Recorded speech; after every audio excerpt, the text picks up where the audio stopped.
Bueno. Ok, Fernando, vamos a empezar.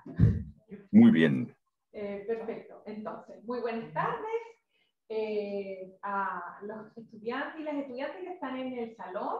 Quien les habla para efectos de registro, porque cuando se me ve, pero estoy.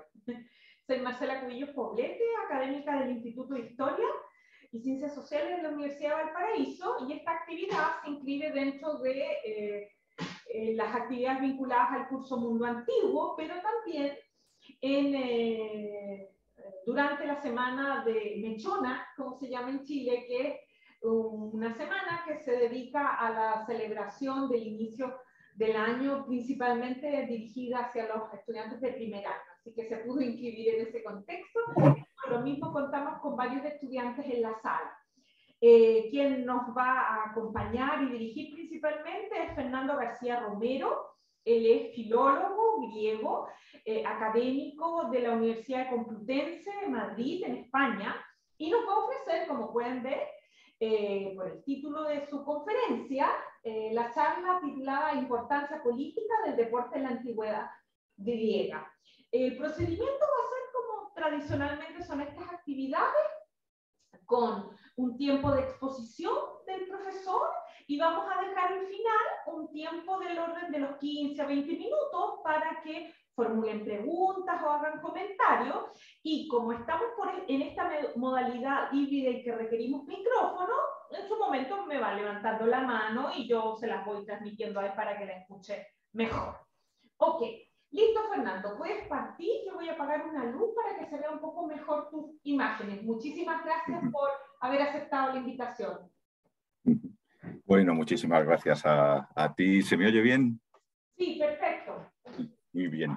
Bueno, pues yo quería empezar agradeciendo a la Universidad de Valparaíso y a la profesora Marcela Cubillos pues el honor que me han hecho al invitarme a hablar en esta universidad, y una invitación que me permite el placer de volver a estar en Valparaíso, aunque sea con un océano de por medio, pues siempre es un gusto para mí pues, volver a una ciudad en la que he pasado momentos estupendos y de la que guardo un estupendo recuerdo. Obviamente me hubiera gustado estar en persona, pero ¿qué se le va a hacer? Bueno, y efectivamente vamos a hablar de la importancia política del deporte en la antigua Grecia.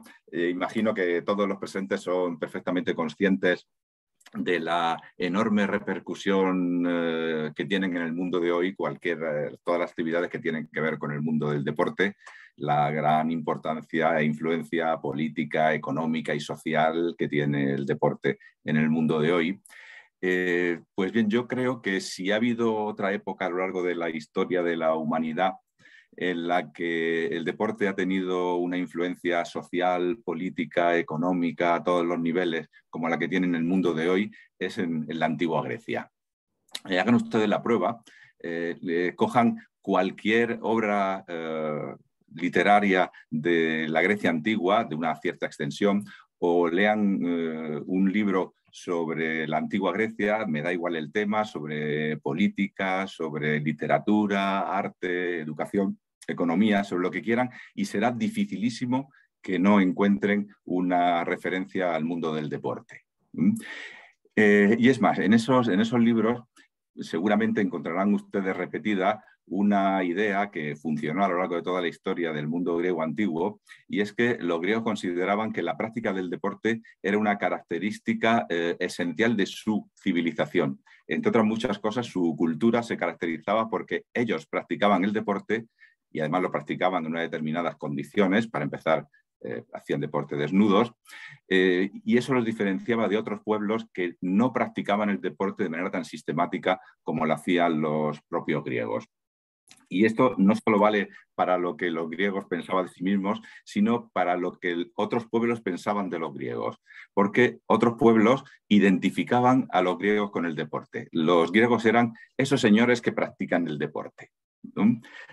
Les pongo un par de ejemplos. En este mapa, que supongo podrán ver, tienen figurada la extensión de la cultura griega a partir de las conquistas de Alejandro Magno, en el siglo IV a.C., ven que partiendo de Grecia, Alejandro llegó hasta el sur, hasta Egipto, y luego hasta Oriente, casi hasta la India, ¿no? Bueno, pues cuando los griegos se instalaron en el sur, aquí en Egipto, ¿no?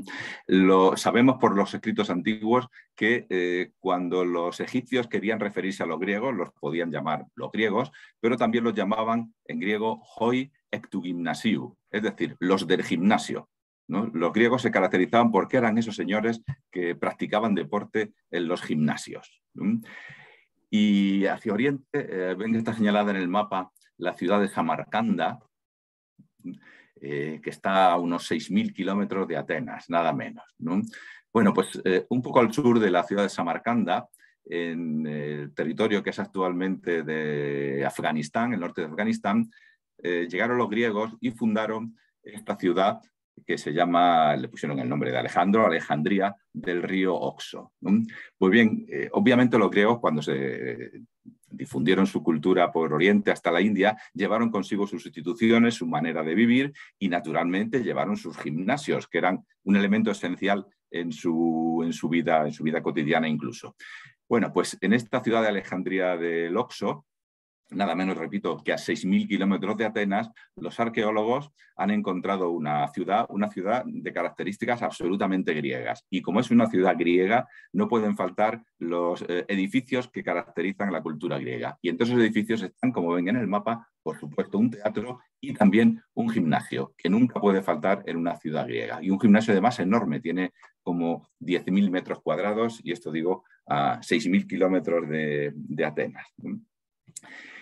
Y claro, esta popularidad y esta importancia que tuvo el deporte en la sociedad griega antigua hizo que, al igual que ocurre actualmente, los deportistas, los atletas, alcanzaran un prestigio social muy grande que se traducía también en importantes recompensas económicas. Los atletas griegos antiguos, como los de ahora, podían ganar mucho dinero y eran muy apreciados socialmente. De eso se queja, porque se queja, un filósofo, cuando todavía los filósofos escribían en verso, que se llama Genófanes de Colofón, que hacia el año 500 a.C., hace ya 2.500 años, compuso este poema que tienen aquí. Es un poema en que se queja de la gran importancia que la sociedad griega de su época concede a las victorias deportivas y el prestigio social y las ganancias económicas de las que disfrutan los atletas, ¿no? Y se pregunta, pues lo que nos preguntamos muchos actualmente, ¿es tan importante una victoria atlética para que los atletas sean dignos de tantas recompensas sociales y económicas? Pues miren, ya ve lo que dice Genófanes en este poema. Si alguien consigue una victoria en los Juegos Olímpicos, dice, a los ojos de sus conciudadanos aparecerá como un hombre muy ilustre, ¿no? Y alcanzará el conspicuo asiento de preferencia en los espectáculos. Ahora nos va a dar una serie de privilegios que tenían los atletas, que eran tenían asiento de preferencia en los espectáculos públicos, tenían entrada gratuita y además se sentaban en primera fila, ¿no? Dice luego, y alimentos a cargo del erario público obtendrá de la ciudad. Un atleta vencedor en los Juegos Olímpicos podía comer toda su vida gratis a costa de la ciudad. Iba al Pritaneo de la ciudad y ahí comía gratuitamente, ¿no? Y además un regalo que será de su propiedad. Las ciudades pagaban dinero en metálico a los atletas y cantidades importantes a los atletas vencedores en los Juegos. Y claro, Genófanes dice, y eso lo consigue incluso si vences las carreras de caballos, que ya para Genófanes es el colmo de los colmos, porque las carreras de caballos, como comentaremos también más adelante, era proclamado vencedor no quien conducía el caballo o el carro, sino el propietario del caballo o el carro, que ni siquiera había tenido que competir personalmente, ¿no? Y a pesar de eso, pues tenía todos estos privilegios y estas ganancias económicas que obtenían los vencedores en los Juegos Deportivos. Y claro, Genófanes, que es un intelectual, dice luego que todo eso lo conseguirá sin merecerlo como yo, dice Genófanes, porque superior a la fuerza de los hombres y caballos es nuestra sabiduría, ¿no? Pero sigue diciendo, eso se toma muy a la ligera y no es justo preferir la fuerza a la buena sabiduría, porque aunque entre el pueblo haya un buen boxeador aunque haya uno que haya ganado en la lucha o en las carreras, no por eso, desde luego, la ciudad va a estar mejor gobernada. Poco gozo supondrá para una ciudad si alguien vence en los Juegos Olímpicos, porque eso no engorda los fondos de la ciudad, dice Genófanes. Así que ya ven que 500 años antes de Cristo ya los intelectuales se quejaban del poco caso que le hacían en comparación con las grandes ventajas que tenía la vida de atleta, y se pregunta eso en qué beneficia a una comunidad, el que un deportista vence en una competición importante. Bueno, y naturalmente, como las victorias deportivas daban mucho prestigio social y muchas ganancias económicas, pues no es de extrañar que las victorias deportivas pudieron en la antigua Grecia ser explotadas como propaganda política. Y vamos a ver entonces algunos casos de esta explotación política de victorias deportivas, centrándonos sobre todo en un caso muy famoso, el del político y militar ateniense del siglo V, Alcibíades, ¿no? Pero ahora hablaremos también de otros casos. Pero antes de eso, me gustaría comentar brevemente un hecho que es importante para el tema que aquí nos ocupa, esto de la importancia política del deporte, de las victorias deportivas, que es la siguiente. Hasta final de la época arcaica, es decir, pongamos hasta el siglo VI antes de Cristo, la práctica del deporte era una actividad casi exclusiva de las clases sociales pudientes, de la aristocracia, que naturalmente eran las clases sociales que tenían el dinero y el tiempo libre suficiente para poder dedicarse a practicar el deporte. El resto de los trabajadores pues bastante tenían con trabajar todo el día para ganarse el sustento. Esto digo hasta el siglo VI, ¿no? La práctica del deporte era una actividad casi exclusivamente, o sin el casi, exclusivamente aristocrática. Pero las cosas empiezan a cambiar en el siglo VI. En primer lugar, por el advenimiento de las tiranías, ¿no? Ya saben ustedes que un tirano, en el sentido técnico del término, es un miembro de la aristocracia que en las luchas internas entre las facciones aristocráticas se hace con el poder apoyándose en las clases populares. Y, naturalmente, necesita tener contentas a las clases populares para que lo apoyen y le promete una serie de cosas que normalmente no cumple en muchos casos, y entre otras cosas promete hacer accesible a otras clases sociales, estas clases populares que le apoyan, ciertos privilegios que hasta entonces solo tenía la aristocracia. Por ejemplo, practicar el deporte. Y los tiranos del siglo VI comienzan a construir gimnasios públicos a los cuales podían acudir otras clases sociales que no eran la aristocracia, y eso conlleva la difusión de la práctica del deporte a otras clases sociales que no eran la aristocracia. Esto ocurrió, por ejemplo, en la Atenas del siglo VI a.C., con la tiranía de Pisístrato, que construyó en Atenas varios gimnasios públicos que contribuyeron a la difusión de la práctica del deporte entre otras clases sociales. Y luego, cuando los tiranos son derrocados en Atenas y se crea el régimen que llamamos democrático, se sigue esta misma política y los nuevos gobernantes, los gobiernos democráticos, también fomentan el uso de los gimnasios públicos por parte de toda la población. Bueno, esto no es Atenas, esto es un dibujo de lo que fue el santuario de Olimpia, pero aquí tenemos los distintos edificios en los que se practicaba el deporte. Aquí tenemos señalados con este círculo azul los lugares en los que se practicaba la competición.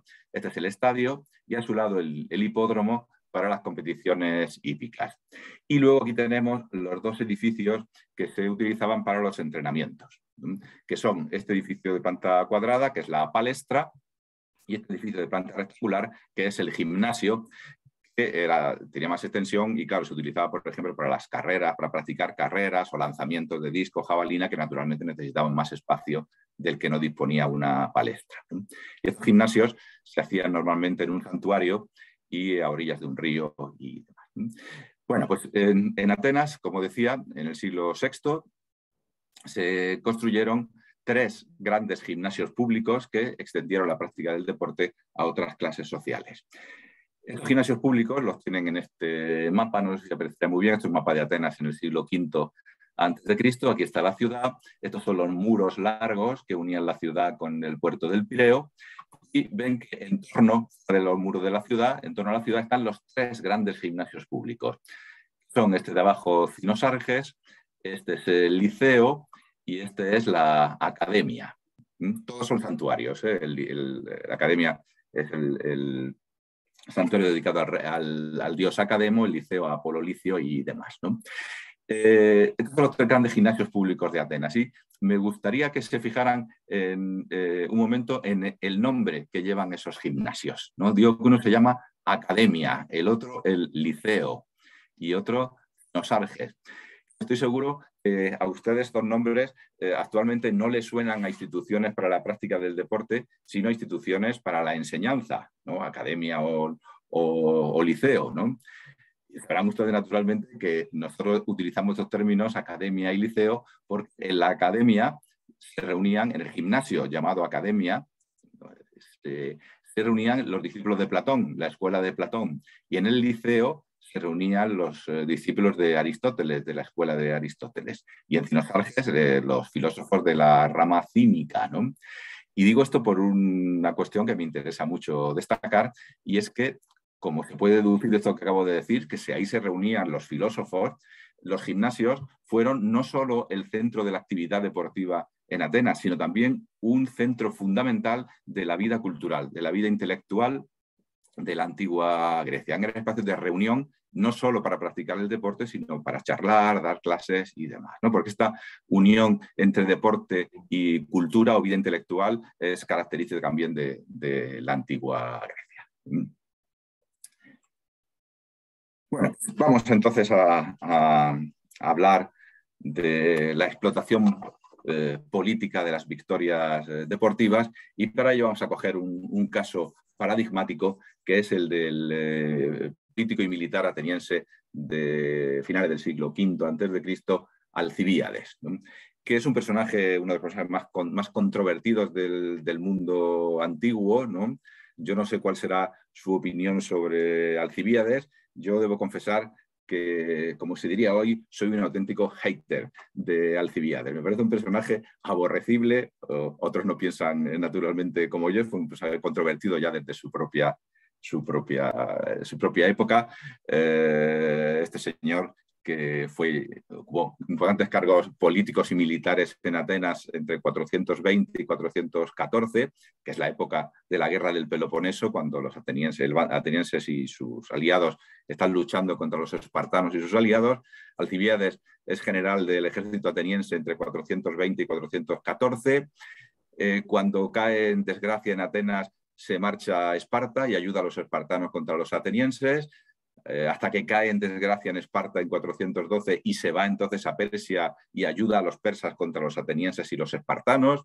Y luego en 407 vuelve a Atenas y, cosas que uno no termina nunca de entender, es recibido en Atenas como el salvador de la patria, vuelve a ser general del ejército, ¿no? Hasta que vuelve a caer en desgracia y muere entonces en Persia. Bueno, pues, ¿qué hizo Alcibíades para explotar políticamente sus victorias deportivas? A ver, nos situamos en el año 416 a.C., que es el momento el año en el que va a tener lugar la edición número 91 de los Juegos Olímpicos, que se celebran se celebran cada 4 años, llevaban ya más de 3 siglos celebrándose. Bueno, pues en el año 416 sabemos que un amigo de Alcibíades, que se llamaba Diomedes, en Atenas, ¿no? Bueno, pues digo, un amigo de Alcibíades, que se llama Diomedes, quiere competir en los Juegos Olímpicos, que se celebraron aquí, en Olimpia, la carrera de cuadrigas, y entonces le pide a su supuesto amigo Alcibíades que vaya a la ciudad de Argos, que está aquí, que era famosa en la antigüedad por sus caballos, ya desde la épica homérica, y que allí en Argos compre unos estupendos caballos con los cuales pueda participar en los Juegos Olímpicos en la carrera más vistosa, ¿no? Y la que daba más prestigio, que era la carrera de cuadrigas, que aquí tienen una imagen de una cuadriga, un carro tirado por 4 caballos, que debía ser una prueba muy espectacular porque además era peligrosa. Vean ustedes que aquí el conductor del carro, que luego el pobre además, como decíamos antes, ni siquiera era vencedor olímpico, porque el que era nombrado vencedor era el propietario, iba subido en un carro ahí debilísimo, de pie, y con caballos que iban sueltos, solamente estos 2 del centro iban unidos con una barra, el resto iban sueltos. Eso conducir debía ser dificilísimo, ¿no? Y era una prueba muy, muy emocionante. Vean ustedes qué velocidad tiene ese conductor conduciendo la carrera de su cuadriga. Bueno, pues resulta que digo que Alcibíades va a Argos a comprarle los caballos que necesita su amigo Diomedes, compra los caballos, pero se los queda él y participa con ellos en Olimpia. Y en Olimpia presenta nada menos que 7 cuadrigas, 28 caballos, ¿no? Y obtiene un éxito absolutamente espectacular, porque gana la carrera y queda además segundo y cuarto, ¿no? Y naturalmente Alcibíades explota este éxito deportivo para uso personal, para colmar sus ambiciones políticas cuando vuelve a Atenas desde Olimpia, ¿no? Claro, Alcibíades pertenece a una de las familias de la rancia aristocracia ateniense, ¿no?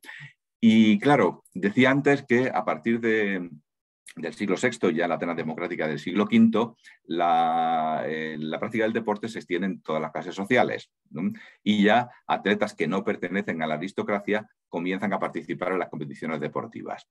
En todas las disciplinas, excepto en las carreras hípicas, que siguen siendo un coto exclusivo de la aristocracia, que naturalmente es la única clase social que tiene dinero para mantener y comprar unos caballos, entrenarlos y poder participar con ellos, ¿no? Así que, al menos en esta época, las pruebas hípicas siguieron siendo un privilegio de la aristocracia, ¿no? Y Alcibíades explota este privilegio. Ese texto que tienen ahí es un discurso de un gran orador, Isócrates, compuesto hacia el año 396. Debido a su agitada vida, Alcibíades, que tenía que haber sido sometido a juicio varias veces, pues entre que no estaba en Atenas y que andaba de acá para allá, no pudo, digamos, ir a juicio, participar en los juicios que habían iniciado contra él diversas personas. Pero cuando muere, tiene que responder por él su hijo, que se llamaba también Alcibíades. Y entonces, en el año 396, el hijo tiene que ir a juicio y, de acuerdo con la costumbre de la Atenas de la época, encarga a un conocido orador, en este caso Isócrates, que le componga su discurso de defensa o defensa de su padre, ¿no? Y en un momento de ese discurso, miren lo que dice el hijo de Alcibíades, y escrito por Isócrates. Dice, aunque Alcibíades físicamente no estaba peor dotado por naturaleza ni era más débil que nadie, ¿no? Es decir, que su padre naturalmente podía haber participado tranquilamente en las competiciones deportivas porque era un hombre de un físico privilegiado. Pero a pesar de eso, dice, despreció las competiciones atléticas porque sabía que algunos atletas eran de bajo nacimiento, habitaban ciudades pequeñas y habían recibido una educación humilde. No eran de su clase social y Alcibíades era muy consciente de su clase social. Y en cambio se dedicó a la cría de caballos, que es ocupación de los más prósperos y que ningún hombre vulgar podría hacer. Bueno, pues entonces Alcibíades, vamos al grano, participó en los Juegos Olímpicos del año 416 a.C. y, como digo, alcanzó un triunfo espectacular, quedó primero, segundo y cuarto, ¿no? Lo que le dio pues una popularidad enorme, ¿no? Damos un pequeño salto al año siguiente, al año 415 a.C. La asamblea ateniense acuerda, en el marco de la guerra del Peloponeso entre el bando ateniense y el bando espartano, acuerdan enviar una expedición a la isla de Sicilia, capitaneada por 3 generales, uno de ellos Alcibíades, otro Lámaco y otro Nicias. Y 4 días después se vuelve a reunir la asamblea para ratificar o no esa decisión. Y en esa asamblea, esto nos lo cuenta Tucídides, pues se levanta en primer lugar uno de los generales, Nicias, que es una persona ya mayor, de la vieja escuela, que está viendo que esa expedición es una locura y va a ser un desastre, cosa que efectivamente ocurrió, ¿no? Y pide a los atenienses que se lo piensen 2 veces antes de mandar la expedición a Sicilia. Y una vez que ha hablado Nicias, se levanta Alcibíades para defender la necesidad de enviar, naturalmente bajo su mando, una expedición a Sicilia. Y nos dice Tucídides, eso que ven ahí, que en su deseo de que los atenienses enviaran una expedición a Sicilia, pues le impulsaba supuestamente el bien de su patria, pero también, dice, el deseo de ser el general de la expedición, y tenía la esperanza de que Sicilia y Cartago fueran conquistadas bajo su mando y que, si tenía éxito, pudiera servir al mismo tiempo a sus intereses privados en el aspecto económico y en su fama. Es decir, que nos dice Tucídides que Alcibíades no solo quería el bien de su ciudad, sino sobre todo su propio bien, colmar sus propias ambiciones. Bueno, pues Tucídides nos reproduce el discurso que, según él, podría haber dicho Alcibíades. Esto lo deja muy claro Tucídides al comienzo de su historia, que en algunas de las cosas que narra él no estuvo presente, entonces no puedo decir las palabras exactas, pero sí lo que pudo haber dicho en un determinado orador, ¿no? Y ese texto que tienen ustedes ahí es el comienzo del discurso de Alcibíades, como nos lo cuenta Tucídides. Y cuando Alcibíades quiere convencer a los atenienses de que envíe una expedición a Sicilia bajo su mando, el primer argumento que utiliza es su victoria en Olimpia. Dice que es digno de Alcibíades, que él es digno de conducir esa expedición. Dice, porque los hechos por los que soy criticado proporcionan fama a mis antepasados y a mí mismo y prestan también un servicio a la ciudad. Y dice, los griegos se han formado de nuestra ciudad una idea superior a las fuerzas que realmente tiene gracias a la magnificencia de la delegación que envié a Olimpia, cuando antes tenía la esperanza de que estuviera agotada por la guerra, porque envié 7 carros, un número que ningún particular había inscrito nunca, y obtuve la victoria y los puestos 2º y 4º. Es decir, que Alcibíades pretende convencer a los atenienses de que su triunfo en Olimpia fue muy beneficioso para la ciudad, porque hizo que sus enemigos, que creían que la ciudad estaba hundida económica y militarmente, pues creyeran, después de ver lo que habían visto, un triunfo espectacular y llegar ahí, como veremos luego, Alcibíades con una pompa y una magnificencia que no convenció a muchos, como luego veremos, pues eso hizo creer a los enemigos que Atenas tenía mucho más poder y mucha más fuerza de la que tenía, ¿no? Entonces se presenta como una especie de salvador de la ciudad. Y añade al final, porque de acuerdo con la costumbre, cosas como estas son un honor y de ellas se deduce al mismo tiempo una impresión de poder. Es decir, que nos está diciendo Alcibíades en tu discurso que era costumbre en Atenas que las victorias deportivas se explotaran con intención política, ¿no? para hacer que la ciudad pareciera una ciudad importante y una ciudad brillante. Así que ya ven que el primer argumento que utiliza Alcibíades en su argumentación para convencer a los atenienses de que tienen que enviar una expedición a Sicilia bajo su mando es su victoria en Olimpia. No está explotando políticamente su triunfo deportivo, ¿no? Bueno, y ¿cómo se podía explotar y hacer propaganda un político en la Atenas de hace 2500 años de una victoria deportiva? Pues como hoy hay 2 medios fundamentales, hoy naturalmente las posibilidades de difusión son mucho mayores, pero fundamentalmente hay 2 medios, que son la palabra y la imagen. En primer lugar, la palabra. En la antigua Atenas, los vencedores en los Juegos, cuando en el propio lugar donde consiguió la victoria, se organizaba como ahora una ceremonia de proclamación de los vencedores, en que se decía que en la prueba tal ha vencido Menganito de la ciudad de no sé.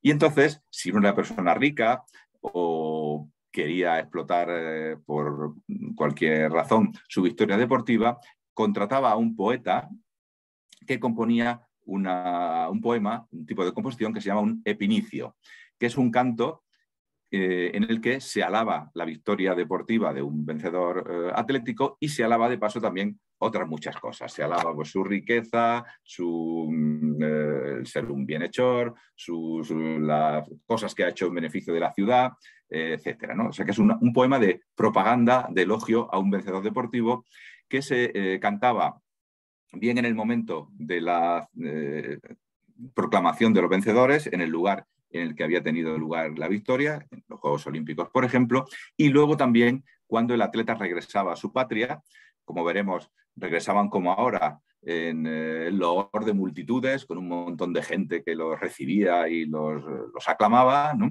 Y ahí entonces podía aparecer un coro que cantaba un poema de alabanza a ese vencedor deportivo. Alcibíades sabemos que encargó un poema de alabanza, un epinicio, al gran poeta trágico Eurípides, que no conservamos, pero las fuentes antiguas nos dicen que encargó un epinicio en su honor, en su propio honor, a Eurípides, ¿no? Bueno, entonces, Alcibíades no solo se hizo propaganda de su victoria mediante las palabras, sino también, como ahora, mediante la imagen, ¿no? Porque nos cuentan varias fuentes, ahí tienen una de ellas, el escrito del siglo II después de Cristo, Ateneo, de Náucratis, que nos dice que cuando volvió de Olimpia, Alcibíades contrató a un pintor que se llamaba Aglaofonte para que hiciera en un lugar público una pintura que lo representaba a él, ¿no? Y ahí dice además Alcibíades, de aspecto más hermoso que los rostros de las mujeres. Alcibíades tenía fama en la antigüedad de ser guapísimo, es uno de los guapos proverbiales de la antigüedad, y dice que en esa pintura que encargó en un lugar público, pues ahí aparecían figuras que mostraban los Juegos Olímpicos, Píticos y Nemeos, 3 de los 4 grandes juegos deportivos del mundo antiguo. Y eran figuras que representaban esos juegos y sentados sobre ellos, sobre esas figuras, y proclamado como gran vencedor, Alcibíades, ¿no? Y nos dice otro escritor contemporáneo, Plutarco, la vida de Alcibíades, que Alcibíades consiguió su propósito, ¿no? Porque nos dice que los atenienses, encantados, se congregaban multitudinariamente para ver las pinturas, ¿no? Consiguió lo que pretendía, ¿no? Que Atenas entera fuera a ver esa pintura en la que se hacía autopropaganda. Pero vean ustedes lo que dice Plutarco inmediatamente, que aunque los atenienses estaban encantados de ver a Alcibíades allí coronado, ¿no? Los más ancianos estaban indignados por lo que sucedía, pensando que era cosa propia de tiranos y contra la legalidad. Es decir, que en Atenas no estaba mal visto que uno explotara las victorias deportivas con finalidades políticas, para hacerse propaganda política y medrar en la carrera política, si uno lo deseaba así. Pero había un límite, que era la sospecha de que uno quería implantar una tiranía. Dar un golpe de Estado, acabar con el gobierno democrático e implantar una tiranía. La tiranía es la pesadilla del régimen ateniense del siglo V. No hay nada peor que los tiranos. Y efectivamente, de Alcibíades corrían los rumores que era una persona demasiado ambiciosa y que su intención final era hacerse tirano de Atenas. Nos lo cuenta también Tucídides, como ven ahí, la mayoría de sus conciudadanos, temerosos de la magnitud de sus excesos, se pusieron en su contra porque pensaban que aspiraba a la tiranía, ¿no? Y precisamente el hecho de que Alcibíades compitiera en Olimpia y luego se hiciera propaganda de su victoria y quisiera explotar esa victoria con finalidades políticas, era uno de los rasgos que hacía pensar a los atenienses que aspiraba a implantar una tiranía, porque eso que hacía Alcibíades era muy característico de los tiranos, el participar en las competiciones deportivas, siempre en competiciones hípicas, donde no intervenían directamente, y luego aprovechar los éxitos deportivos para hacerse propaganda. Tenemos muchos casos de tiranos que hicieron lo mismo que estaba haciendo Alcibíades, ¿no? Por ejemplo, en el siglo VI a.C., en el año 572, el tirano de esta ciudad de aquí, de Sición, del norte del Peloponeso, se llamaba Clístenes, participó en los Juegos Olímpicos y la carrera de cuadrigas y consiguió la victoria. Pero sobre todo esto de explotar los éxitos deportivos para hacerse propaganda era cosa de los tiranos de Sicilia y del sur de Italia, ¿no? Que durante el siglo V y luego también en el comienzo del IV participaron sistemáticamente en las grandes competiciones deportivas, los Juegos Olímpicos, en los Píticos, en los Nemeos, y sistemáticamente encargaban a un poeta. Normalmente los poetas principales que componían Epinicios eran Píndaro, Simónides y Baquílides. Encargaban a un poeta que les compusiera un epinicio para celebrar su victoria y hacerse propaganda ante todo aquel que quisiera escucharlo. Y efectivamente hemos conservado epinicios, poemas que cantan a los vencedores deportivos, compuestos para los grandes tiranos, para los tiranos de las grandes ciudades del sur de Italia y de Sicilia. Por ejemplo, de la ciudad de Regio, pues, el tirano Anaxilao, de Siracusa Hierón, de Camarina Aumis, de Gela Gelón, de Acaragante Teón, ¿no? Todos los grandes tiranos de las grandes ciudades del sur de Italia y de Sicilia participaron en las carreras, en las competiciones hípicas de los grandes juegos y encargaban un epinicio. Y también hacían exactamente lo mismo que había hecho Alcibíades, que era hacerse propaganda no solo con la palabra, sino también con la imagen, ¿no? Este es el famosísimo auriga de Delfos, una de las más importantes estatuas del mundo antiguo, que se encuentra en el Museo de Delfos, y es lo que queda de un conjunto escultórico que encargó entonces todavía no era tirano, el hermano del tirano, Hierón de Siracusa, cuando venció en una carrera de cuadrigas en los Juegos Píticos del año 478 a.C. Hizo presentar esta escultura, que es en principio este mejor conjunto escultórico, en principio estaba formado por el auriga y luego un carro que ya no se conserva solo el auriga, ¿no? Y debajo una inscripción en que decía esto lo ha encargado Hierón y su hermano Polizalo con ocasión de su triunfo en los Juegos Píticos y demás. De manera que todo el mundo que fuera Delfos, y todavía los que todavía hoy día, 2500 años después, seguimos yendo a Delfos, vamos a admirar el auriga y sabemos que fue un encargo de Hierón, ¿no? Así que esta propaganda era muy, muy efectiva, esta propaganda de palabra y también de imagen, ¿no? Entonces, claro, como les digo, puesto que esto lo solían hacer los tiranos, sobre todo los tiranos del sur de Italia, no es de extrañar que los atenienses, cuando vieron que Alcibíades estaba haciendo lo mismo, pensaban, este quiere implantar la tiranía, ¿no? Porque en Atenas también había antecedentes de deportistas que quisieron aprovechar sus victorias deportivas para implantar una tiranía. Heródoto, el historiador Heródoto de Halicarnaso, nos cuenta un par de historias. En primer lugar, la de Cilón, que había conseguido vencer en los Juegos Olímpicos del año 640.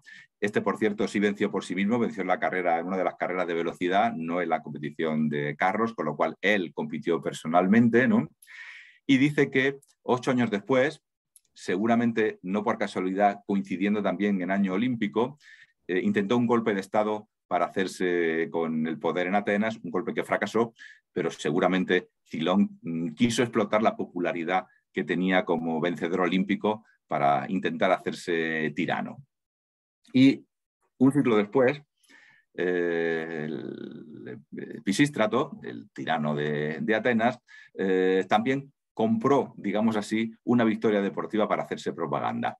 Nos lo cuenta Heródoto, hablando de Milcíades, uno de los principal general ateniense de la Primera Guerra Médica, y nos habla del padre de Alcibíades, de Cimón, esa también una de las grandes familias aristocráticas de Atenas. Nos cuenta Heródoto que Cimón, el padre de Pisístrato, se había exiliado de Atenas, naturalmente, estos conflictos que tenían con el tirano Pisístrato. Y cuando estaba exiliado, venció en la carrera de cuadrigas de los Juegos Olímpicos del año 536 a.C. Y luego En los siguientes Juegos se volvió a presentar, en 532, volvió a ganar, pero en la ceremonia de proclamación de vencedores resulta que el heraldo no dijo en la carrera de cuadrigas ha vencido Cimón de Atenas, sino ha vencido Pisístrato de Atenas, porque, nos dice Heródoto, Cimón llegó a un acuerdo con Pisístrato, que es que le cedió la victoria olímpica a cambio del permiso de volver a Atenas, con lo cual los dos ganaban. Cimón podía volver a su patria y Pisístrato era proclamado vencedor en Olimpia y podía entonces aprovechar la victoria, aunque fuera una victoria falsa, pero bueno, fue proclamado vencedor en Olimpia y podía aprovechar este triunfo para hacer propaganda de su ciudad y de su régimen. Bueno, y los atenienses no solo veían que Alcibíades podía ser un tirano porque explotaba políticamente las victorias deportivas igual que hacían los tiranos de Siracusa, sino también por la manera en que se comportaba cuando iba a los Juegos Olímpicos. Cuando Alcibíades fue a los Juegos Olímpicos, los que ganó en el año 416, nos cuentan nuestras fuentes, aquí tienen las dos principales, el orador Andócides, que compuso un escrito contra Alcibíades, en que lo pone absolutamente verde, ¿no? Y Plutarco, la vida de Alcibíades, nos cuenta lo siguiente. Alcibíades no era un señor precisamente muy discreto, era un señor que era rico y además le gustaba presumir de su riqueza y de su poder. Y nos dicen estas fuentes que cuando Alcibíades llegó a Olimpia para participar en los Juegos, pues no se presentó como un ciudadano humilde, como nos cuenta que hizo Platón. En Olimpia no había hoteles, ¿no? Los que iban tenían que llevar su propia tienda de campaña. Y nos cuentan las fuentes que, por ejemplo, Platón ni siquiera llevó su propia tienda, sino que llegó allí y donde le invitaron a quedarse se quedó, ¿no? Con gente que no conocía, ¿no? Pero otros, Alcibíades, por ejemplo, sí que se llevaban su propia tienda y además Alcibíades, que como digo no era precisamente muy discreto, se llevó, nos dice Andócides, una tienda persa el doble de grande que la tienda de la delegación oficial de Atenas. Es decir, los delegados oficiales de Atenas, que eran muchos, vivían en una tienda y Alcibíades en una tienda el doble de grande. Y además, vean ustedes que dice que era una tienda persa. Persa en griego significa lujosísimo, ¿no? Y además, como también pueden ver en estos textos, Alcibíades se las apañó para no tener que pagar él, sino que a los representantes de las ciudades que eran aliadas de Atenas les obligó a pagar sus gastos. Y ya ven que dice que los de la ciudad de Éfeso le construyeron una tienda, la tienda. Los de la isla de Quíos le proporcionaron los animales para el sacrificio y el forraje para los caballos. Y el vino y los demás gastos, los de Lesbos, ¿no? Así que se montaba allí sus banquetes Alcibíades y no pagaba nada, se lo pagaban los demás, ¿no? Así que, ¿saben? Si no estaba justificada la idea esta que tenían los atenienses de que Alcibíades quería convertirse en tirano tal como se comportaba. Y pues parece que durante toda su vida Alcibíades siguió hablando continuamente de su victoria en Olimpia, intentando sacarla a colación cada vez que le interesaba y que quería convencer a alguien de su grandeza. Este orador Andócides nos dice esta frase sarcástica que a mí me gusta mucho, porque claro, está diciendo que, bueno, Alcibíades, como decía antes, tuvo muchos pleitos, ¿no? Y cuando le pedían cuentas por cosas que había hecho, pues Alcibíades no contestaba. Dice, pues imagino que a todo esto que estoy yo criticándole ahora no replicará nada, sino que hablará acerca de su victoria olímpica y se defenderá de todo menos de aquello de lo que es acusado. Es decir, que cuando alguien le criticaba a Alcibíades, siempre decía, pero es que yo vencí en Olimpia y con esto engrandecí mi patria y demás, ¿eh? Así que parece que durante toda su vida Alcibíades estuvo hablando de su gran victoria en Olimpia, intentando explotarla siempre que podía, ¿no? Y bueno, esto digo en época clásica, luego, no puedo mostrar en ello, en épocas posteriores se siguió explotando políticamente las victorias en Olimpia. Aquí les traigo un texto de Suetonio, que es un caso un poco particular de época romana, en la vida de Nerón, que claro, Nerón, ya saben ustedes cómo era Nerón, pues también quiso que su nombre estuviera inscrito en la lista de vencedores olímpicos, que eso daba mucho prestigio. Y claro, hizo lo que hizo. Para empezar, se presentó con su carro en los Juegos Olímpicos del año 67 después de Cristo. Un año en que no tenía que haber Juegos Olímpicos, que fueron en el 65 y en el 69. Pero en el 67, como Nerón estaba en Grecia, obligó a celebrar unos Juegos Olímpicos exclusivamente para que él se pudiera presentar. Y como nos cuenta Suetonio, la carrera de cuadrigas, que teóricamente eran 4 caballos, se presentó con una cuadriga de 10 caballos, ¿no?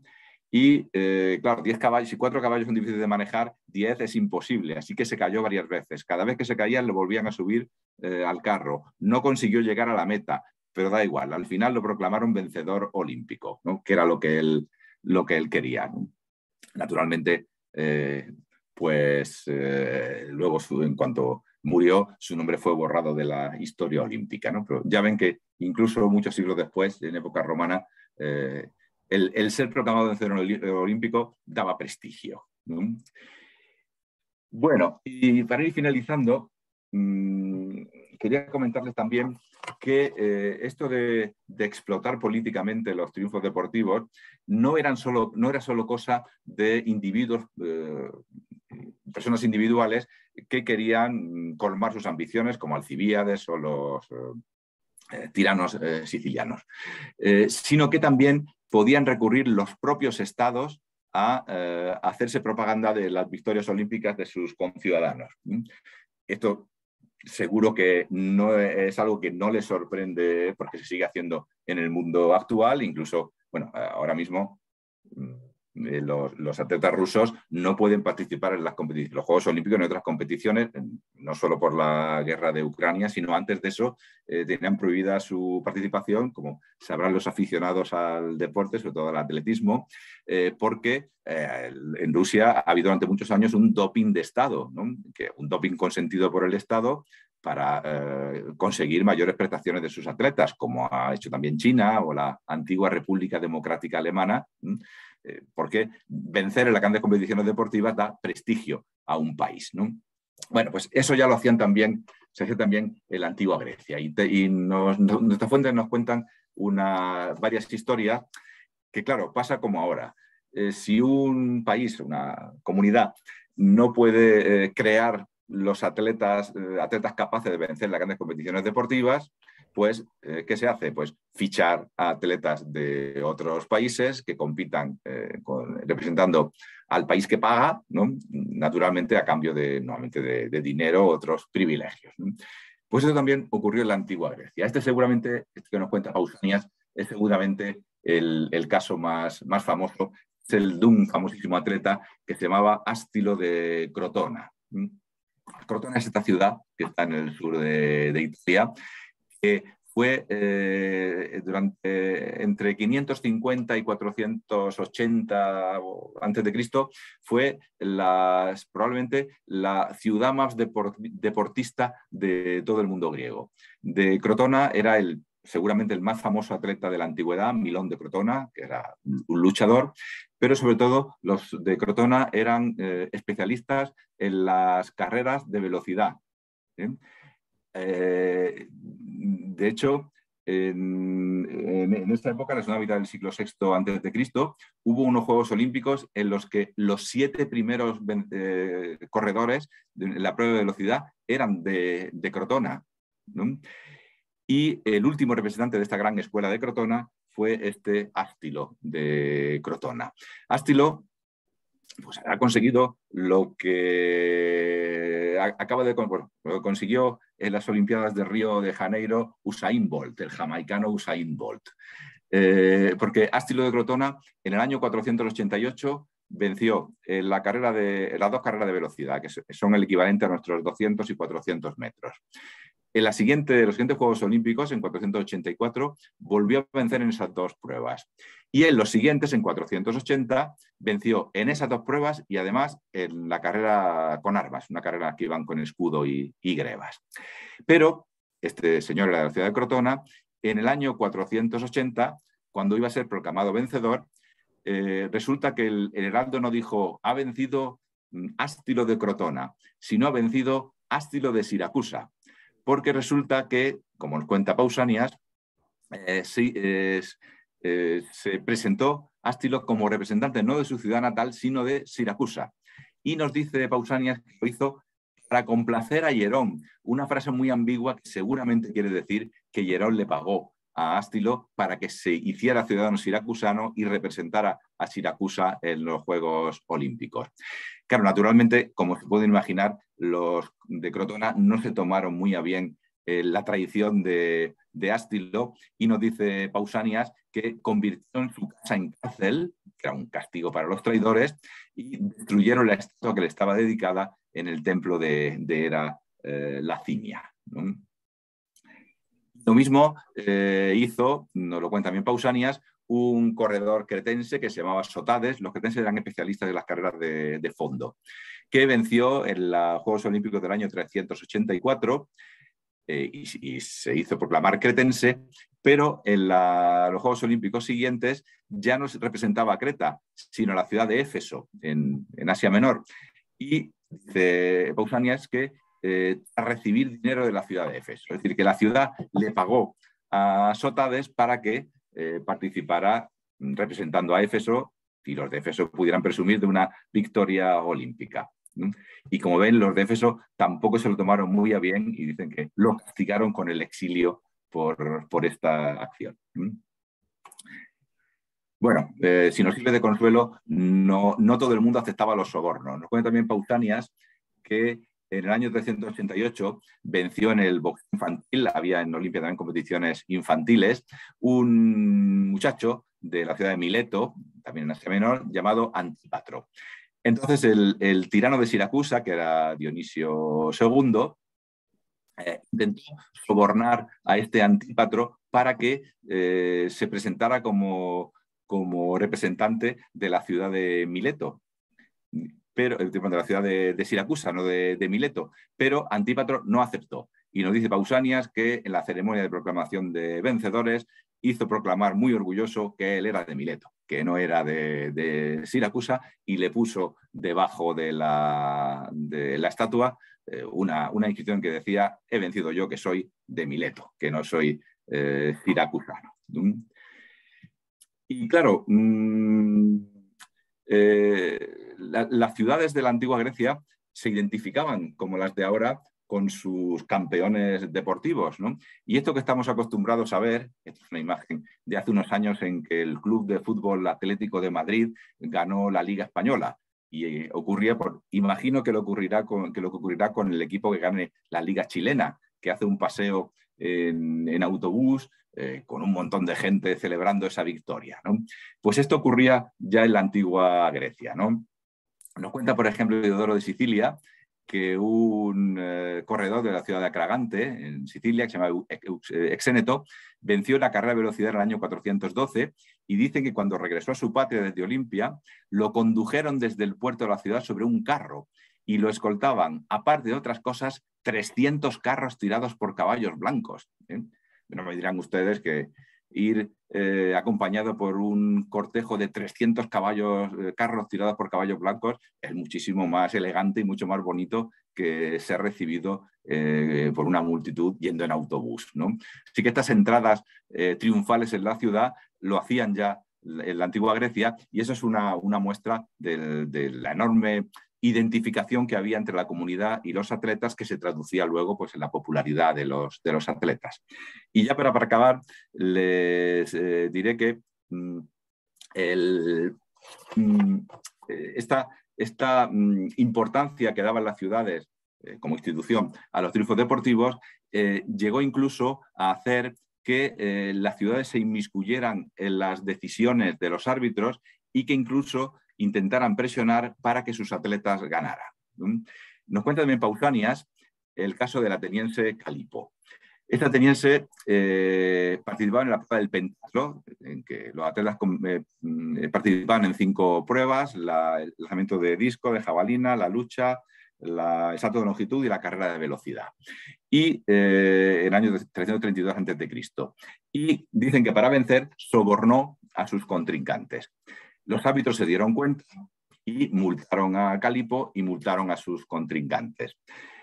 Los atenienses entonces enviaron una delegación oficial encabezada por un famosísimo orador, Hiperides, para presionar a los árbitros y que no obligaran a Calipo a pagar la multa y lo proclamaran vencedor olímpico. Los árbitros dijeron que no.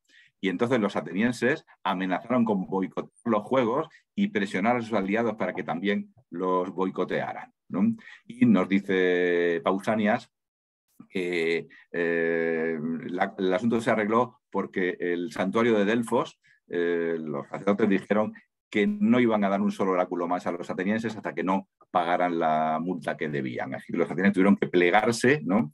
Y respetar la legalidad, y con la multa que pagaban los atletas estos que habían intentado sobornar a sus contrincantes, se elevaban unas estatuas a la entrada del Estadio Olimpia, los pedestales, que se llamaban los zanes, que tenían abajo una inscripción en la que se recordaba el suceso. Se decía, esta estatua se elevó con el dinero de la multa de Menganito de la ciudad de no sé qué, que sobornó a sus contrincantes para que todos los que vinieran después vieran que eso no se podía hacer. Y, en fin, creo que ya me he pasado un poco de hora, así que creo que es conveniente que los deje aquí, pero resumiendo, vean que esta enorme importancia que se daba al deporte en la antigua Grecia, pues hizo que, como en el mundo actual, se intentaran explotar las victorias deportivas para fines ajenos al deporte y entre ellos con fines políticos. Pues muchas gracias por su atención. Gracias a ti, Fernando. Dame un segundito que voy a encender la luz aquí en el salón porque la había bajado para que te viéramos mejor, y doy así un tiempecito por si quieren hacer alguna pregunta. Un segundo. Muy bien. Vayan pensando si quieren hacer alguna pregunta o comentario o asociación.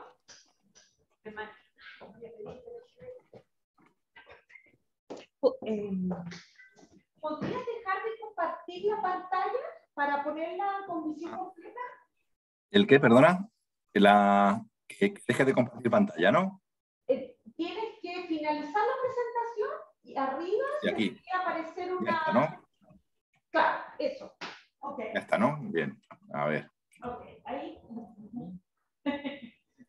No. Un segundo. Ya. Quiero mostrar... Porque... aquí está. Ahí, dale. Ya. Ahí estamos todos. Perfecto. Ya. ¿Alguna pregunta de ustedes? ¿Alguna duda? Yo tengo una. Diga. ¿Se podría decir que a través del deporte de la antigua Grecia nace el fenómeno de las relaciones parasociales? ¿A qué te refieres con relaciones parasociales? Relaciones parasociales son relaciones unidireccionales que se transmiten, pero existe de quien lo siente y lo vive, y quien ha pensado una vez de lo que vivimos, que representa a una persona y nosotros nos identificamos con ella. Uy. No he entendido la explicación de lo que entiende por parasocial, eso no lo he oído bien. Puedo cerrar el chat y no lo logro, porque ahí, bueno, ahí te... qué gracioso, porque aquí en la pantalla se ve fantástico, pero ahí no. Aquí, a ver. Y la repite, eso. Yo no sé. Mejor. Es que, como ejemplo de relación parasocial, es como pasa cuando una figura importante de nosotros, dentro de la política o dentro de la cultura, nosotros nos relacionamos con ella y identificamos. Vale. Sí, claro. Claro. Efectivamente. Pues es justo lo que yo comentaba al final. No en relación con el individuo, sino en la relación con la sociedad. La sociedad se identifica con la persona que vence y lo considera casi como fuera suyo, y por eso una ciudad defiende a su representante incluso más allá de la legalidad. Incluso cuando ha hecho trampa, la ciudad se ve obligada a defender a quien le representa porque se identifica con ella, ¿no? Esto en el caso del deporte griego es curioso porque teóricamente en el deporte griego, a diferencia de lo que ocurre en los Juegos Olímpicos modernos, los individuos, los atletas, no representan a sus comunidades, se representan ellos a sí mismos. No van en representación de una ciudad, ni se dice al final pues Atenas consiguió no sé cuántas medallas, ¿no? Y incluso en los Juegos Olímpicos antiguos no había juegos de equipo, en que había un equipo que representaba a la ciudad, sino solo pruebas individuales, ¿no? Y a pesar de ello, efectivamente, la ciudad se identificaba absolutamente con sus vencedores deportivos y en eso se basa la influencia que tiene en todos los terrenos el deporte, en la antigüedad y ahora. Sí, ¿sabes, Fernando? Ahora que comprendí mejor lo que la estudiante decía, o sea, yo creo que en parte tiene razón, pero a lo que alude con el concepto es la identificación con un personaje. Y yo siento que eso en la historia de Grecia ya ocurría con el mito, o con, si tú lo ves así, con los héroes de la guerra troyana. Eso ya se da de antes. Y que de hecho en la cerámica uno lo puede ver porque no solamente se representan a personajes de un pasado indatable, sino también se los representa porque se identifican con ellos, que es un poco lo que tú estás preguntando. No sé qué opinas tú sobre esto, Fernando. Sí, claro, eso es evidente. Lo que pasa es que, digamos que la identificación personal es más fácil con personajes que son contemporáneos, ¿no? Pero vamos, que los personajes míticos son personajes paradigmáticos con los cuales digamos, ya desde la educación se decía tienes que ser sabio como Néstor o astuto como Ulises. Para eso están los personajes del mito, para ser paradigmas de comportamiento. Y esto se cumple también en el caso del deporte. Decía antes que se componían poemas de alabanza a los vencedores en los medios deportivos, que son los epinicios. Pues los epinicios, los que son largos, tienen siempre en el centro de la composición la narración de un mito. Se cuenta un mito. Un mito que puede tener relación con la patria del vencedor o con las circunstancias del vencedor. Pero lo que se pretende con ese mito es situar la victoria deportiva en el mismo nivel que digamos que la victoria de un guerrero épico. Es decir, que así como hubo en la antigüedad grandes héroes a los que canta un poeta épico que es Homero, también en nuestra época hay grandes héroes que son los atletas a los que canta el poeta que compone Epinicios, ¿no? Se presenta a los vencedores deportivos como una especie de continuadores de los héroes del mito. Claro, sí. Incluso ahora que lo plantea, me parece interesante la consulta porque a la larga nos puede llevar a comprender este mismo fenómeno hacia el mundo contemporáneo. Que Hombre, naturalmente. Con músicos, deportistas en el ámbito futbolístico, que es como más comercial, digamos, a diferencia de estos deportistas. Sí, interesante la pregunta. Sí, bueno, de hecho,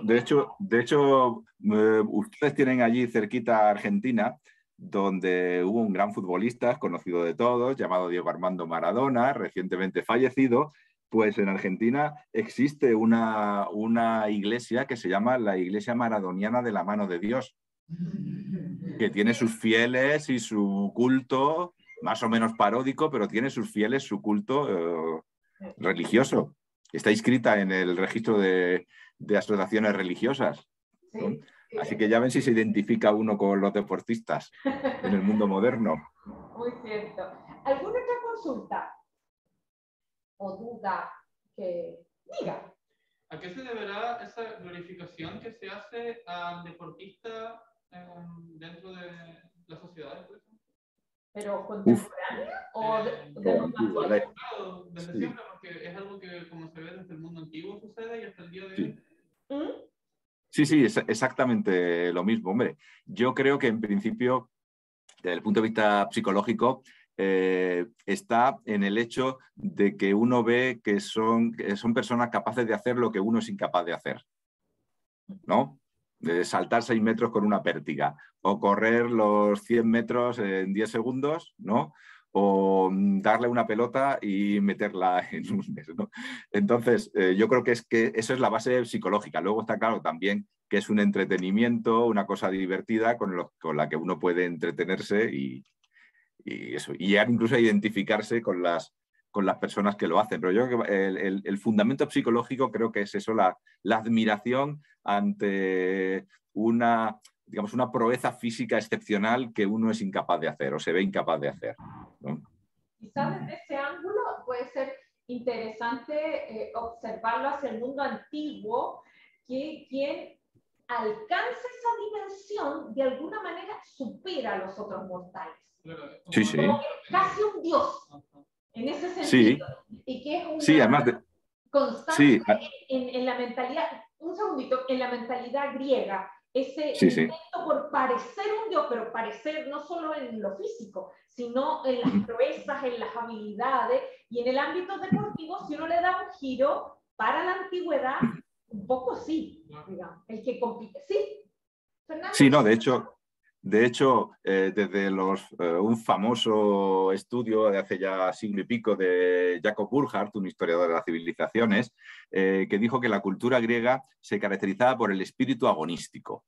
Es decir, el deseo de llegar siempre más allá de, ¿no? Y de hacer lo que otros no han hecho, ¿no? Eso es lo que explica en buena parte los logros de la civilización griega antigua. Y Burckhardt citaba al respecto una frase que se considera, digamos, el emblema de esta civilización agonística, que tiene su sentido, pero quizá no tan exagerado como decía Burckhardt. Pero citaba un verso de la Ilíada, se repite 2 veces en la Ilíada, una en el canto sexto y otra en el canto noveno, creo, en el canto sexto, por ejemplo, un héroe que se llama Diomedes, pues explica cómo llegó a Troya y dice que cuando dejó su patria, su casa, su padre le exhortó a que fuera siempre el primero. Me exhortaba, lo que tengo yo que hacer es intentar siempre superar a los demás, ser mejor que los demás, ¿no? Ese es un verso muy famoso que se repite 2 veces en la Ilíada en un contexto mismo. También se lo dice Peleo a su hijo Aquiles. Y se considera, digamos, la aspiración ideal del héroe de los poemas homéricos. Ser superior, superar a los demás, ser siempre el mejor y superar a los demás, dice literalmente el verso. Y eso es lo que hacen los atletas, ¿no? Y ahí me hace recordar una cuestión que nosotros lo manejamos como académicos, especialistas, pero los estudiantes quizás no tan claro, y es que en la cultura griega, también la van a tener los romanos, pero en los griegos uno lo nota mucho más, hay una búsqueda de fama. Sí, claro, claro. Potente. Sí, sí. De hecho, yo siempre digo en clase Claro. que los griegos inventaron un mecanismo para alcanzar la inmortalidad, que es la fama. Claro. Sí, eso explica, entre otras cosas, que hoy día estemos hablando de ellos. Hay fama. claro, Y los claro, deportistas son los que tocan la fama, la alcanzan, sí. porque Sí, sí. perpetúan su nombre a la eternidad. Y esa eternidad es una característica de los dioses, que es los y las diferencia con los mortales, porque los mortales, valga la redundancia, morimos, no somos eternos. En cambio, los dioses son eternos. Y cuando yo alcanzo la fama, toco la eternidad. ¿Se entiende un poco la idea? Sí, se las digo sí, eso. Acá. Tú seguro lo sabes. ¿Quieres agregar algo? Sí, es que eso además es una idea central del epinicio. La idea de que el nombre y las victorias deportivas de ese señor se van a conservar durante cuando uno muere, y después de la muerte van a pasar de generación en generación gracias a la palabra del poeta, que las hace inmortales. Es un argumento esencial de toda la literatura griega, pero que se repite cada 2 por 3 en el epinicio, que gracias al canto del epinicio, a las palabras del poeta, ese vencedor deportivo va a alcanzar la inmortalidad. Y de hecho, pues conocemos a muchos de esos gracias a Píndaro, ¿no? Creo que es una idea esencial absolutamente en el epinicio y en la cultura griega en general. ¿Alguna otra consulta? Diga. Sí, con respecto de que el deporte en sí era practicado solamente por la aristocracia, ¿no habrá sido considerado el deporte solamente para los hombres superiores? No he escuchado bien no he escuchado la pregunta, lo siento. No te preocupes, yo la repito. Él dice que ¿acaso el deporte no sería un espacio de competencia solo para hombres superiores? ¿Digo bien? Hombre, a ver, según cómo entienda uno eso de hombres superiores, si lo entendemos en sentido social, lo de la aristocracia o no. A ver, el deporte de élite, el deporte de competición, siempre es elitista, ¿no? Porque solamente pueden participar en él los que alcanzan las máximas prestaciones en una disciplina, tanto en la antigüedad como actualmente. Evidentemente, no todo el mundo puede participar en una competición deportiva. Ahora, en el mundo griego, la idea generalizada, que está también en los escritos de los médicos y de los filósofos, es que el deporte, no el deporte de competición, el deporte debe practicarlo todo el mundo. Y incluso lo dicen los médicos y los filósofos, desde la infancia hasta la vejez. Hay que seguir practicando el deporte porque eso es bueno no solo para el cuerpo, sino también para la inteligencia y para el desarrollo de cualidades morales como la capacidad de resistencia, de sobreponerse a las dificultades y demás. De hecho, en Platón y en Aristóteles está ya la idea de que las mujeres embarazadas deben practicar deporte para luego soportar mejor los esfuerzos del parto. Así que sí, el deporte de competición en la antigüedad claro que era elitista, como lo es actualmente, pero está también la idea de que todo el mundo debe practicar el deporte porque eso es bueno para el cuerpo, para la mente y para las cualidades morales. Sí. Aunque para efectos de los estudiantes y las estudiantes, tener presente que cuando decimos todo el mundo, se está pensando en los hombres libres. Sí.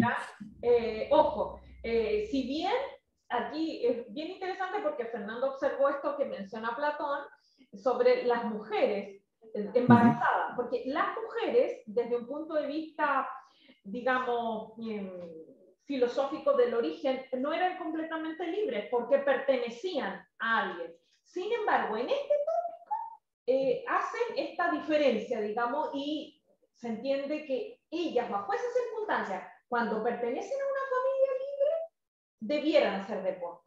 Pero uno debe considerar que esta es una sociedad en la cual la esclavitud existe en un gran número, un alto porcentaje, que si bien no es esclava, su libertad es bastante relativa porque viven en la pobreza, y es mucha. Entonces, hacia ellos estos principios no están dirigidos hacia aquella parte, digamos, más libre que el resto, se entiende, y que es una de las muchas diferencias entre ellos y nosotros, porque, y agrego otro punto, que quizás no todos los estudiantes lo tienen claro, y es que cuando nosotros hablamos del deporte en Grecia y que tiene virtudes internas y externas, ojo que las internas no hay que confundirlas con la mirada cristiana moralizante. No. ¿Qué quiero decir? Para es nada. como de ser buena persona. Y nosotros decimos mens sana in corpore sano, creyendo que la mente sana es sinónimo de buena persona, de virtudes morales. Esta es una sociedad previa. Por lo tanto, cuando se habla de el interior, se está pensando en capacidades intelectuales, no morales. ¿Logran hacer la diferencia? ¿Ya? O sea, uno podría ser, entonces puede haber, cito un ejemplo y tú, Fernando, pues dar otro si quieres, se me viene a la mente algo así como un muy buen deportista, muy hábil para lanzar la lanza, pero un mal ser humano. Hombre, claro, sí. ¿Se puede dar? En la antigüedad. Para nosotros no podría ser, en teoría, digamos, en teoría, ¿por qué? En teoría sí, claro. En teoría también hay, seguro. Hombre, pero a lo que voy es que al pertenecer a una cultura cristiana donde lo interior también tiene virtudes morales, tendemos a pretender que el deportista también, o sea, que no haga trampa, por ejemplo, en la competencia. Eso a nosotros nos parece algo inaceptable, como el doping, que recién comentaba a propósito de Rusia. A propósito de la trampa, creo que puede ser interesante. Fernando, ¿tú podrías comentar algo? ¿Se aceptaba la trampa en la antigüedad? ¿Tú me entiendes, no es cierto? Uy, a ver, No, acabo de contar el caso este de Calipo, donde efectivamente había unas reglas del juego que había que respetar naturalmente y era un comportamiento moral, ¿no? A ver, espera, os pongo un caso curioso en el PowerPoint que tenía, que es un caso más o menos divertido.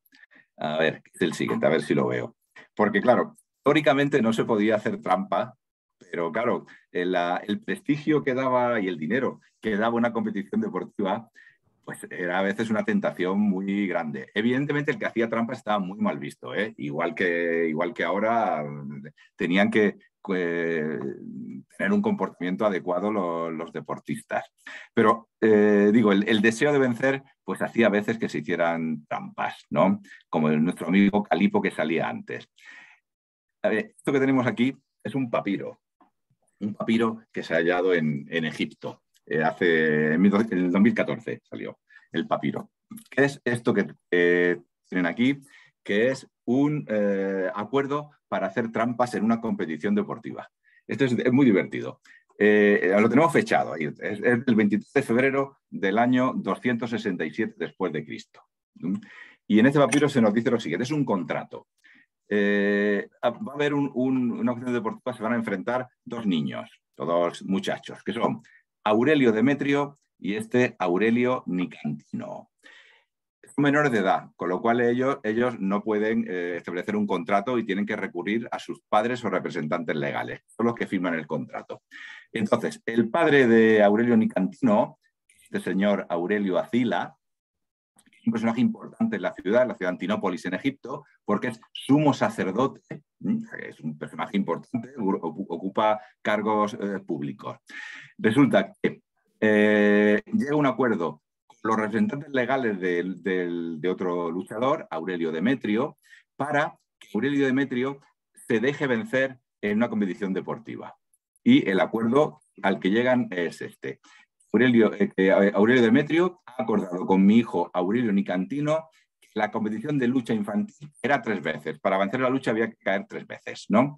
Y abandonará, recibiendo por medio de vosotros 3.800 dracmas. O sea, que tiene que dejarse ganar y cobra 3.800 dracmas. Además, es un contrato absolutamente legal en estas condiciones. Si dice, con las siguientes condiciones, si hace a lo que se ha comprometido, es decir, que se deja caer 3 veces y los árbitros no se dan cuenta, bien, cobra el dinero. Si se deja vencer y los árbitros se dan cuenta, da igual. Él ha hecho su trabajo, mi hijo será expulsado, pero él seguirá con su dinero, ¿no? Pero si viola el acuerdo y no se deja vencer, entonces tendrá que pagar 3 veces más de lo que iba a recibir, ¿no? Y lo curioso del caso es un contrato absolutamente legal, ¿eh? Fíjese lo que dice al final. El convenio está vigente, escrito en 2 copias, de las cuales yo tengo una y vosotros otra. Y en lo que me ha sido preguntado he estado de acuerdo. Es decir, un contrato absolutamente legal. Si una de las partes no cumple, la otra puede llevarla a juicio y decirle, mire usted, este señor se comprometió por escrito y firmado a que iba a dejarse ganar y no se ha dejado ganar. Pues me tiene que devolverlo, pagar 3 veces la multa, ¿eh? Así que por como este, sabemos que, aunque estaba mal visto, evidentemente, se hacían trampas debido, ya digo, al gran prestigio social y el dinero que daba una competición deportiva. Y, por cierto, claro, estos señores podían hacer ese contrato porque eran ricos y tenían dinero. Si uno quería ganar y no podía por sí mismo y quería hacer trampas y no tenía dinero, ¿qué es lo que hacía? Pues esto, recurrir a la magia. Esta es una tablilla de bronce que se ha encontrado en el lugar donde se celebraron los juegos sísmicos, los terceros más importantes, en que es un conjuro mágico. Entonces están aquí escritos el conjuro mágico y aquí estos son los rivales del atleta. Y se hace un conjuro mágico en el que se pone en contacto con una divinidad y le pide a este genio que cuando sus contrincantes vayan a salir a la carrera, el genio los agarre por las piernas y no les deje correr. Este es el conjuro mágico. Dice Eulamo, Ulamo, Lamo, Amo, Mo. Esas son las palabras mágicas. a Eupileo sujétalo, a Cronión llamado también Leto sujétalo, a Seleuco sujétalo, es decir, que agarre a todos sus atletas, para que a sus contrincantes no tengan fuerzas para correr el día de la carrera, ¿eh? Así que ya veis a lo que se podía llegar también en la antigüedad con tal de obtener un triunfo deportivo. Ah, qué bueno el ejemplo que diste, súper bien, me gustó. Porque ellos, me imagino que muchos no visualizan el hecho que cuando decimos trampa, no solamente son trampas físicas, sino Claro. también puede haber una petición a una divinidad para que a través de un hechizo, de una brujería, colaboren en una sociedad pagana donde se cree en eso. Y eso existía. Ojo, esta idea como de los monos vudú también se daba en la antigüedad con mucha frecuencia, claro. porque se intentaba solicitar la ayuda de esa divinidad. Ok, si no hay más preguntas, ya estamos más en la hora. Te agradecemos muchísimo, Fernando, tu buena disposición. Hay que se encuentra ya cerca, son las 4, 5, 6, 7, 8, 9, 10 de la noche.